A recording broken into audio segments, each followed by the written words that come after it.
Hey everyone, it's me and welcome back to my channel. I wanted to get this video out originally back in like late January or early February, but my child was born about a week earlier than I anticipated, and so I didn't have time to edit the video before he was born. So that is why this video is coming to you late, because I'm getting a handle on my life as it is now, and it took me until now to just be able to make the free time to do it. But anyway, this video is me making a mobile for the nursery. And I am doing a Winnie the Pooh theme for this nursery, so it's a Winnie the Pooh themed mobile. The first step I actually did off camera, which was I wrapped a macrame hoop, like a metal macrame hoop, in a sort of beigey yarn twine, just to cover up the metallic texture and also to create a surface that had a little bit more grip, so then when I tied on the dangly bits off of the mobile, it would stick a little bit better rather than sliding around on the metal hoop. And then the first figure that I made for the mobile was I needle felted an actual Winnie the Pooh. Now you may be thinking, Winnie the Pooh is not white, and you're right, he's not. But instead of using up all of my honey gold color, I used this white that I had in abundance so that I wouldn't waste all of the yellow. And I have off screen a stuffed Winnie the Pooh that I've had for years that I used as sort of like the model, the reference for my needle felting. I honestly have no idea how to describe the method of needle felting. It's sort of similar to working with like Play-Doh or clay. You sort of start out with a blob in the general shape of the thing that you're making, then you add more blobs on later as you go to create the shape. And you stab it with this needle, which causes the wool fibers to catch on each other and get tangled up with each other. And that's how it creates the shape. And so obviously I had to, do multiple revisions of this Winnie the Pooh face and body to make sure I got the proportions correct. Part of the struggle with Winnie the Pooh is that he's typically depicted as a two-dimensional character. And so bringing him into 3 dimensions presents some challenges in terms of like keeping it looking like him.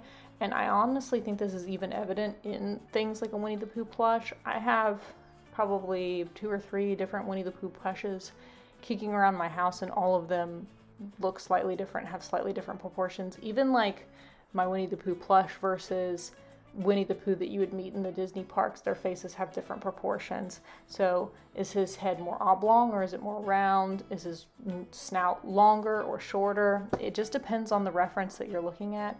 So all that to say, if you think that my Winnie the Pooh doesn't look like Winnie the Pooh, well, that's just your opinion. But this is what he looked like after I covered him in the yellow. And then I went in with the black to create the details of his face, such as, his nose, his eyes. And I think that an underrated detail would be his eyebrows. I think that the eyebrows are partly what make Winnie the Pooh look like Winnie the Pooh and not just like a generic yellow bear.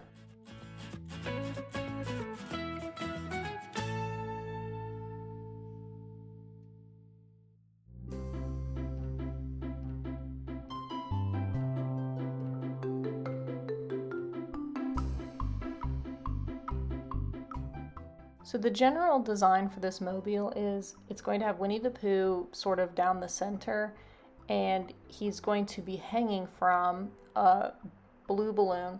I decided to go with blue because I looked up different reference images of Winnie the Pooh like holding on to a balloon and like flying around. I think a lot of times he's depicted with a red balloon, but I believe the color of the balloon from like the I'm Just a Little Black Rain Cloud song from the Many Adventures of Winnie the Pooh, I think that was a blue balloon.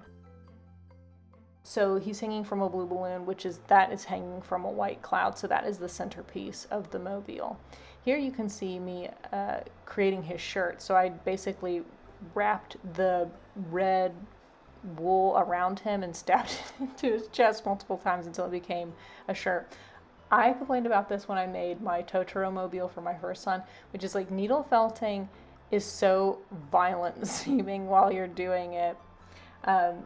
But anyway, this is the next step, which was to make these little yellow bumblebees, because I feel like bees are another like iconic Winnie the Pooh image. I was looking for like Winnie the Pooh iconography. Like when you think of Winnie the Pooh, what images and symbols come to mind? I could have like created other characters from Winnie the Pooh. Like I could have done Piglet and Tigger and Rabbit and Eeyore and Christopher Robin and Kangaroo. I could have done all of them, but I did not want to. It sounded like too much work and just a lot of pressure to nail the likenesses of these characters in a three-dimensional form.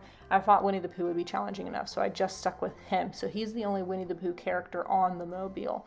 The other things circling the mobile are all just images or icons from the series, from the Winnie the Pooh universe. So I made these little bumblebees, little pill shapes, black wool felt, and then I used just regular felt to make the wings, and I stabbed those into the backs of the bees.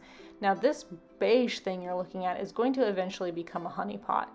So Winnie the Pooh is going to be in the center, and then there's going to be another series of 3 strings that hang down around the edge that each have a honey pot, a bumblebee, and a cloud.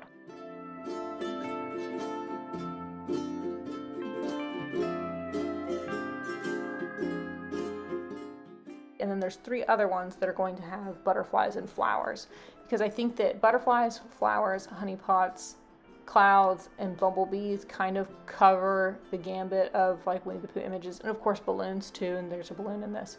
If you can think of other like Winnie the Pooh images or icons, let me know, but those are the ones that I could think of, that when I think of Winnie the Pooh and the Winnie the Pooh universe, like what is he usually pictured with?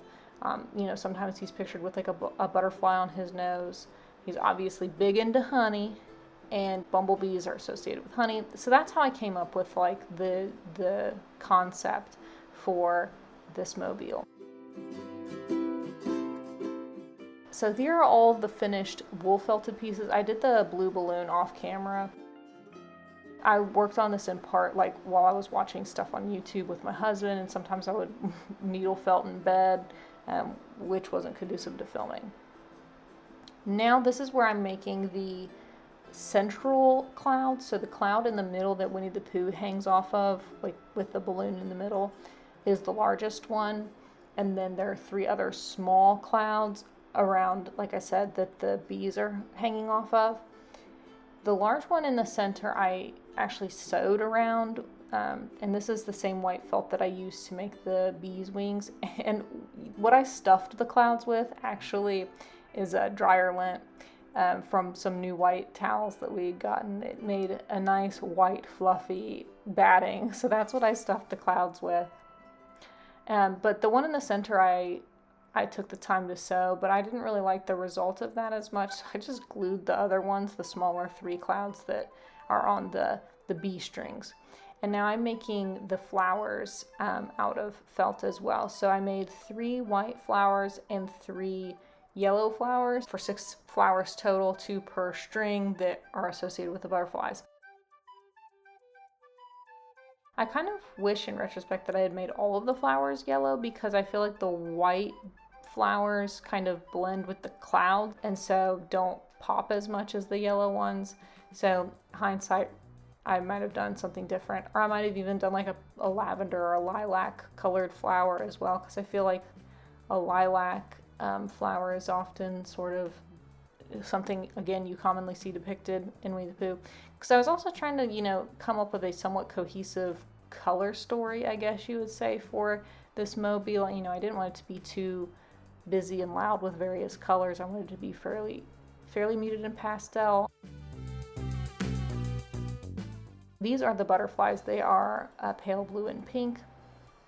I made it out of felt again, and I glued the pink spots onto the butterflies, but then to create like the body of the butterfly and the antenna, I actually like whip stitched around with a sort of matching pink thread, and then I used basically a bent paper clip to make the antenna, and I wrapped the embroidery thread around it and kind of glued it in place at the end. And the knots that I tied at the end to secure it became kind of like the little bulby bits at the end of the antenna.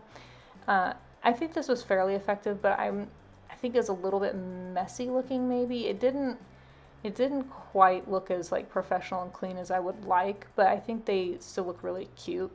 I added some embroidery details to the flowers off camera too, just to make it a little bit more polished looking. And here is the mobile complete. So I didn't show the part of me painstakingly threading all of these things. It was very difficult. I used a long needle and, like I said, this sort of thick yarny twine. And it was very hard to get that needle and the twine through each of the little icons hanging off of the mobile. So, and I hurt my hand quite badly trying to jam it through. But anyway, here's the finished nursery. You can see the Winnie the Pooh theme. I actually made 2 other crafty things off camera. This sweet as honey little acrylic hexagon and that little painting. I did that off camera. I didn't film it, but this is the finished look at the nursery. I think it turned out very cutely. I've got a little bookshelf in the corner that's not filled up yet. I hung this quilt on the wall for like wall art, and I think that's nice and textural. And that's part of why I didn't feel the need to put the other characters on the mobile, because they're present in features like this quilt and on the painting I made. So, anywho, that is the gist of it. Let me know what you guys think in the comments down below, and I will see you in the next one. Bye!